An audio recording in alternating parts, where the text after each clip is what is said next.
Witaj na 10. i ostatniej wyprawie z Fukushimy. Szybko zleciało, prawda?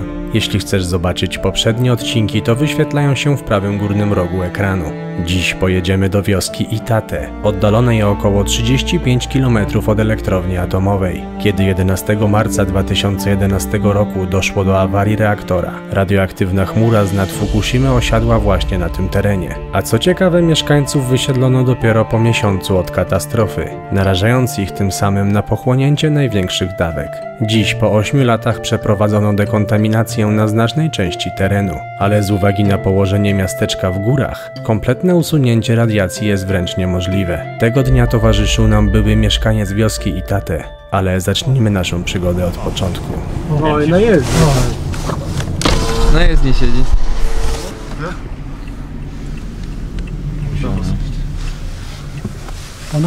Ale ile ich tam jest?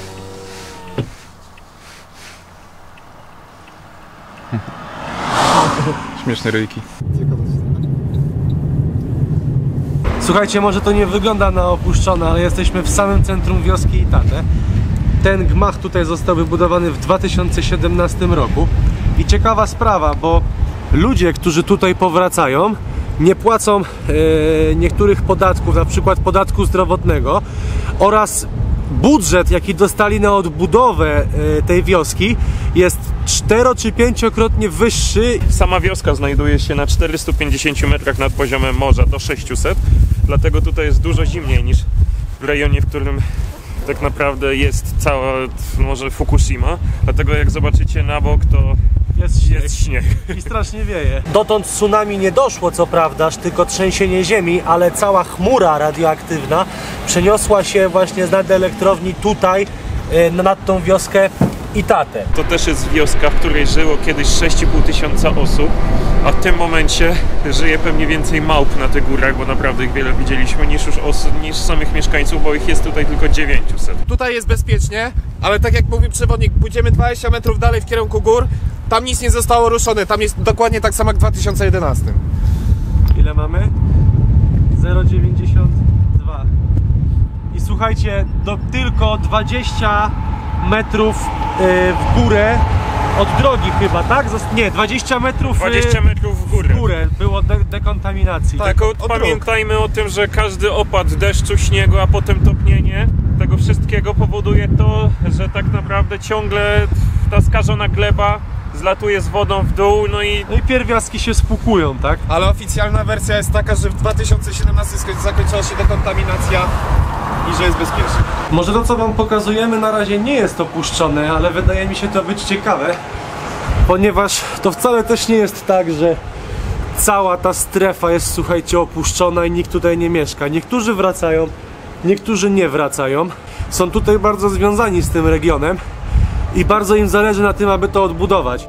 I kolejne wysypiska radioaktywnego piachu, drzewa czy czegokolwiek, co pozostało. Składowiska, wysypiska, jakby tego nie zwał, one nie są na stałe, tylko to są tymczasowe, a mianowicie ten cały syf, który tam jest, z czasem jest wywożony właśnie pod elektrownię.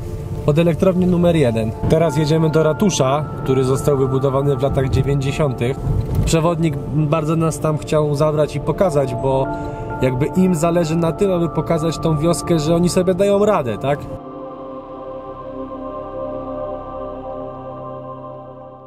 za mną ratusz, możecie zobaczyć zabudowę z lat 90., jak to w Japonii wyglądało. Ale chcielibyśmy tutaj poruszyć ważniejszy temat, a mianowicie jak rząd radził sobie z dawkami promieniowania. Znaczy słowo radził to jest takie, można powiedzieć w cudzysłowie, bo tam gdzie udało się oczyścić teren, wiadomo, wysłano ziemię na te składowiska odpadów, ale nasz przewodnik mówił, że do tej pory są miejsca, w których poziom promieniowania wynosi od 4 do 5 mikrosiewertów, gdzie w przepisach przed katastrofą maksymalna dawka wynosiła 1. Jeżeli czegoś nie dało się oczyścić, zwiększono dawkę do 20, więc tak, technicznie wszystko jest ok. Żeby wszystko się mieściło w normach. Mam w kieszeni 0,2 mikrosiewerta. Czyli dalej to jest nic. Jesteśmy pod ratuszem. Czyli ci w ratuszu są bezpieczni. Przypadek nie sądzę. Tutaj też macie dozymetr, tylko taki już bardziej wypasiony.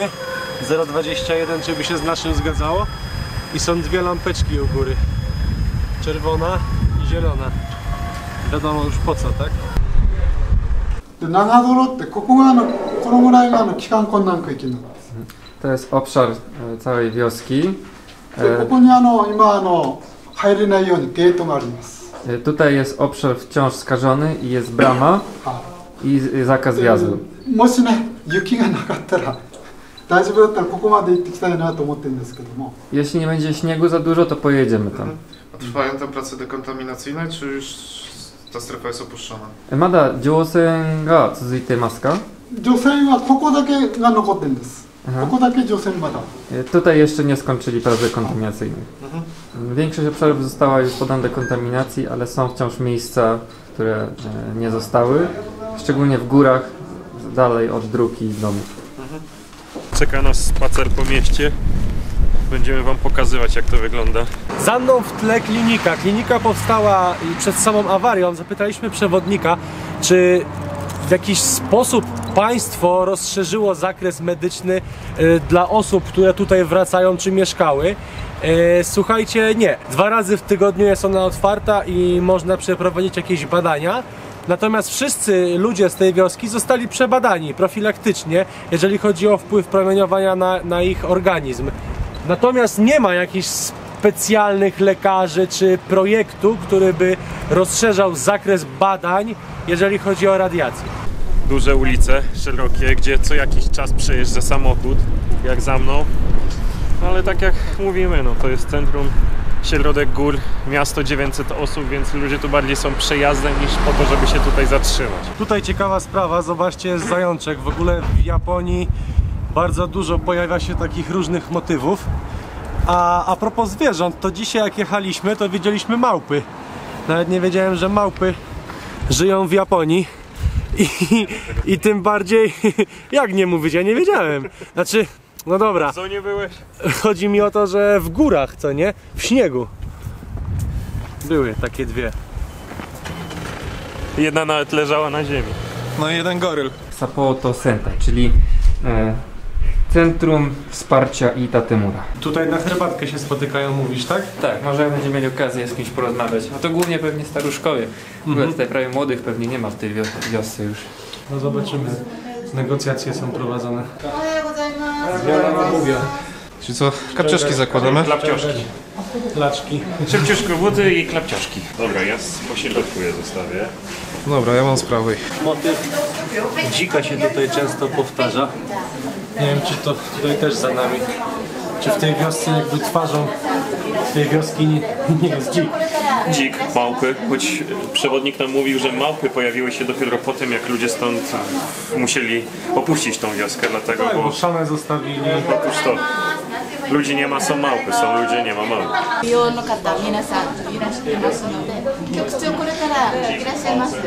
Zostaliśmy zaproszeni na tak zwaną herbatkę. W ogóle pani, która jest tutaj pomaga tym ludziom, jest z Czech.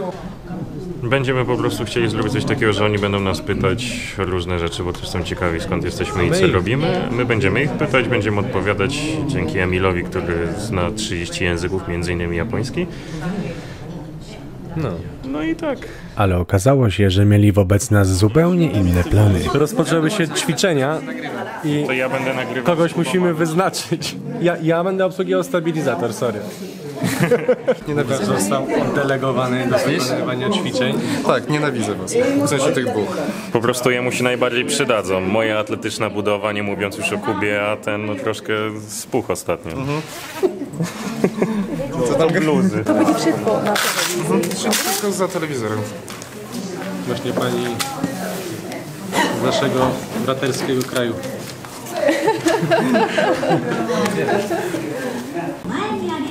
W ogóle to wszystko jest strasznie abstrakcyjne, ale nie chcemy w jakiś sposób sprawić zawodu tym ludziom i się z nimi zintegrować.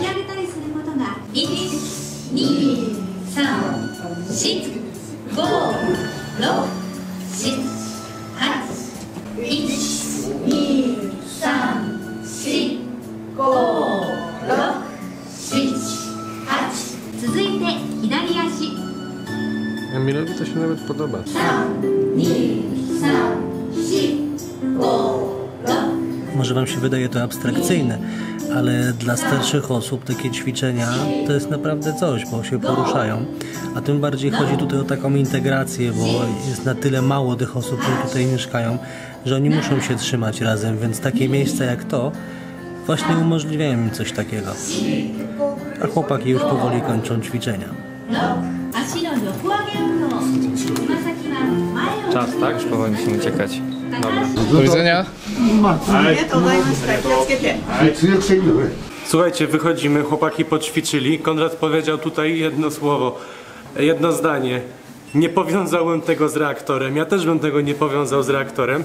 Ale ten odcinek jest właśnie po to, żeby wam pokazać tą strefę, całą Fukushimę, tą prefekturę i tę całą katastrofę, która się wydarzyła i nieszczęście, właśnie od tej innej, od tej strony takiej, która jest naprawdę, a nie od strony legend i mitów.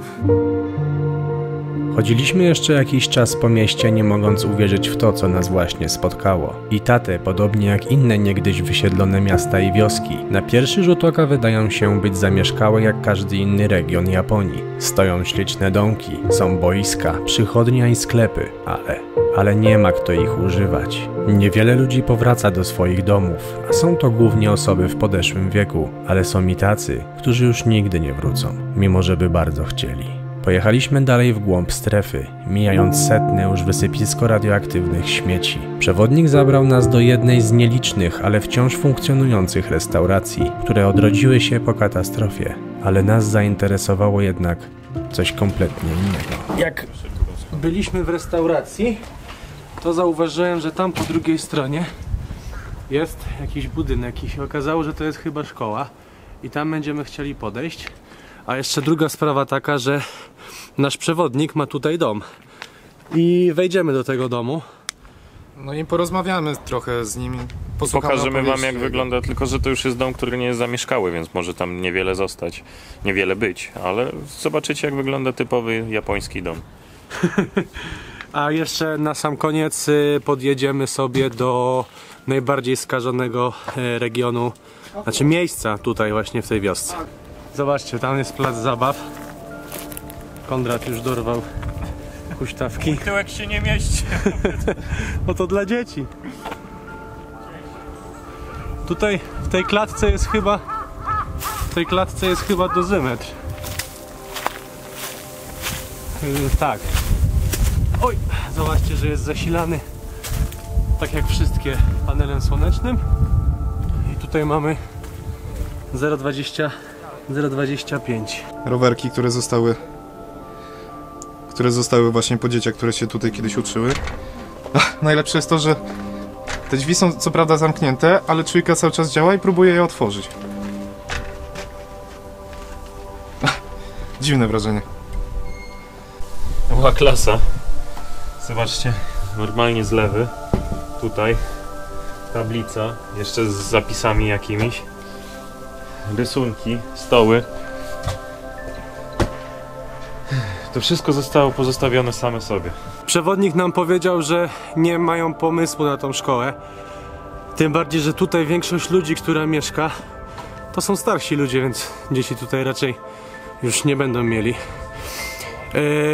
Pomysł na nią mają taki. Prawdopodobnie ją zburzą po prostu. Tylko nie wiem czemu.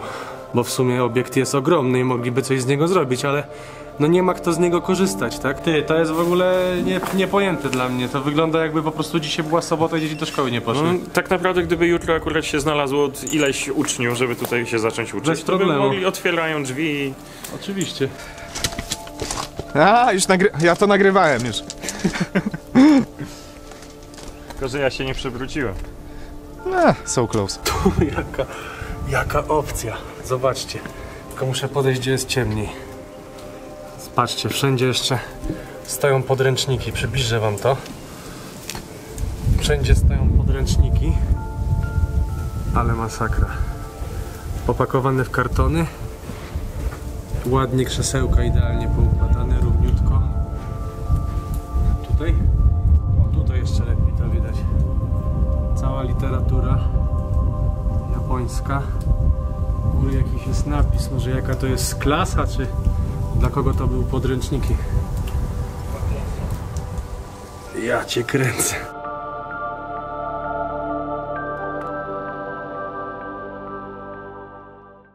do tych domów tutaj po prawo między innymi ludzie zaczęli wracać.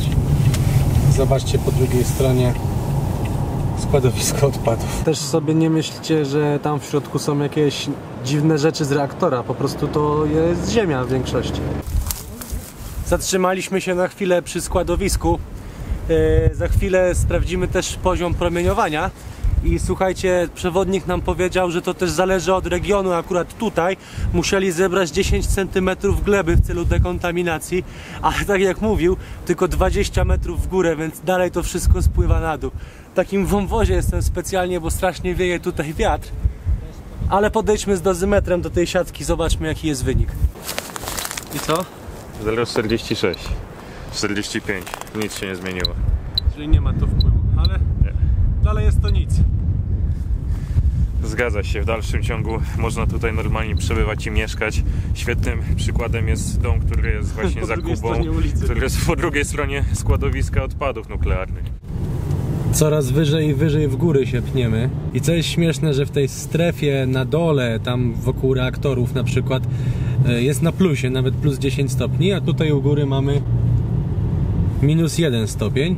A za chwilę powinniśmy podjechać właśnie pod tą bramę, gdzie bezpośrednio stykają się dwie strefy, czyli ta zamknięta i ta otwarta, do której można wracać. Nie możemy kręcić strażnika? Strażnik jest w środku budynku. A, okej. Ale今来てるのは環境省の職員。 Możemy bez problemu wyjść i nagrać tą bramę i tak dalej? No tak. Tak? Toゲートだけ撮影して。Okej, dobra, to wybijamy. Nagrywaj się.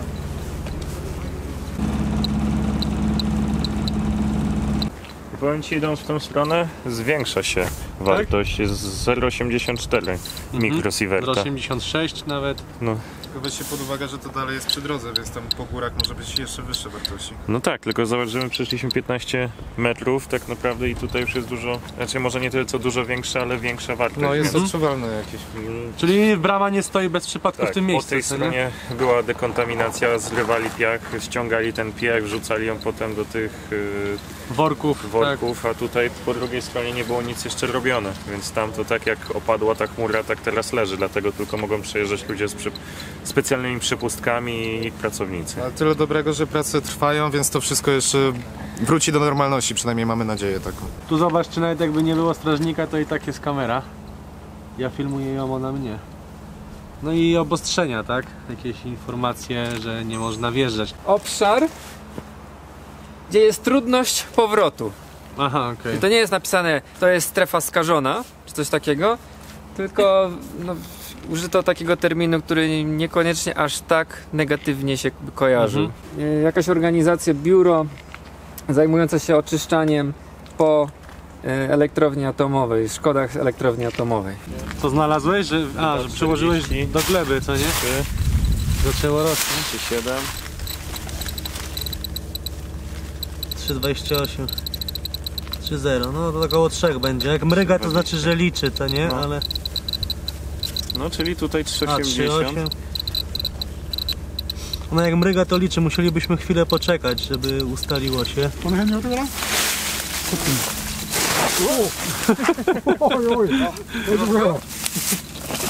Fokusińska pułapka. A co mówisz, żeby tu położyć? Przy tym położyć, no?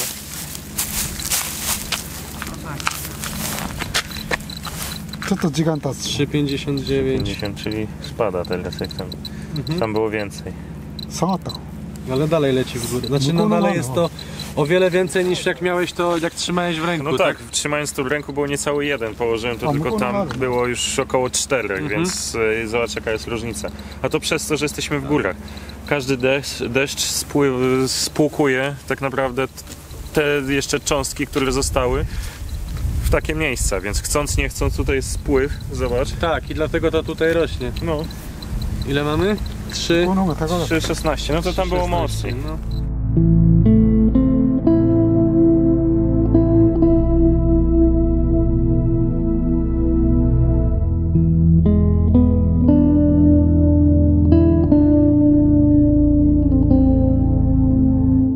Ponieważ jest to ostatni film wieńczący serię 10 materiałów z Fukushimy, przyszedł czas na podsumowanie i rozliczenie się z Wami, drodzy widzowie. Celem naszej wyprawy było poznanie prawdy o awarii reaktorów i katastrofie, jaką wywołała fala tsunami, oraz udokumentowania faktycznego stanu niegdyś skażonego terenu. Dlatego też na naszym Instagramie wszystkie zdjęcia z Fukushimy znajdziecie pod tagiem #TrueFukushima. Chcieliśmy też przekonać się, jak naprawdę wygląda życie mieszkańców żyjących na podobno mocno skażonym gruncie. Mamy nadzieję, że udało nam się pokazać prawdę i zmienić Wasz pogląd na cały temat Fukushimy. Tak naprawdę to nie awaria reaktora i emisja radioaktywnych pierwiastków do otoczenia była najgorsza, bo prawdziwe żniwo śmierci zebrało trzęsienie ziemi i tsunami. Chcielibyśmy bardzo podziękować naszym patronom. To dzięki Waszemu wsparciu udało się zrealizować ten projekt.